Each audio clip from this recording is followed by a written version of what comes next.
When I got sober, everyone said the same thing. Replace it with the gym. Pick up a barbell instead of a bottle. Run until your lungs burn instead of drinking until your mind goes quiet. So I did. And for the first 6 months, it was the best decision I ever made. I had a routine. I had visible progress. I had something to point at and say, look, I'm better now. Until I wasn't. Here's what happens when you replace an addiction with exercise. The good version. Your brain gets dopamine. Real dopamine. The kind it's been starving for. A 30-minute run gives you endorphins that last for hours. You sleep better. Your anxiety drops. You look in the mirror and see someone you don't hate anymore. And for someone in early recovery, that's everything. You're building discipline. You're showing up for yourself. You're finally doing something that feels like forward motion instead of just surviving. This is the part everyone talks about. The before and after photos, the morning routine, the I replaced my addiction with fitness success story. But here's what nobody tells you. That voice that used to tell you one more won't hurt, it doesn't disappear. It just changes lanes. Now it says, one more set, run an extra mile. You didn't earn your rest yet. You're not doing enough. And if you're not careful, you're going to listen to it the exact same way you listened to it before. About 8 months in, my shoulder went, elbow pain. Nothing catastrophic, but enough to stop me. And for 3 weeks, I couldn't lift. Those 3 weeks were harder than the first 3 weeks of sobriety. I'm not exaggerating, because I hadn't actually processed anything. I just traded one numbing mechanism for another. The exercise was working, not because I'd healed, but because I'd found a new way to not sit with myself. This is what the researchers call exercise transfer addiction. It doesn't get talked about much in recovery circles because exercise looks healthy. It is healthy until it's not. When you're running through injuries, when you're skipping social events because they interfere with your training, when you feel actual panic if you miss a workout, when the thought of a rest day feels like a thought of a relapse. Sound familiar? That's because the compulsion circuit in your brain doesn't care what you're compulsive about. It just wants the relief, the ritual, the predictable reward. And the fitness world will validate every bit of it. Discipline, they call it. Dedication, grind, hustle. Nobody's gonna stage you an intervention because you're running too much. Here's what's actually happening in your brain. Dopamine is dopamine. Your reward system doesn't distinguish between a drink, a drug, and a deadlift PR.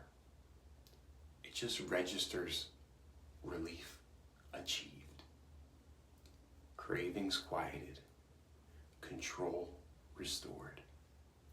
And in early recovery, your dopamine receptors are fried. They've been so flooded for a long time that they feel flat, gray. So exercise is one of those few things that punches through the gray.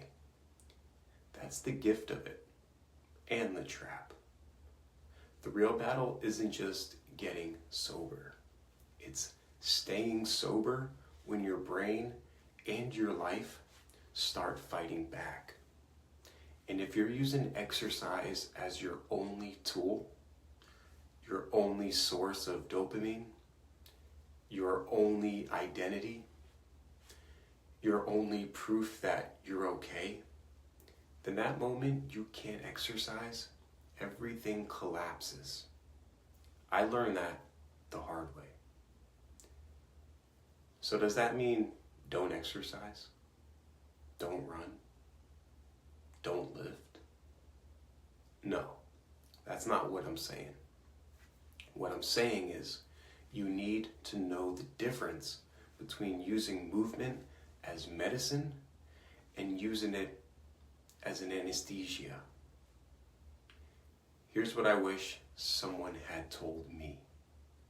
1, build rest days in and treat them as part of the discipline, not a failure of it. If you can't take a day off without spiraling, the exercise isn't the problem. The relationship to it is.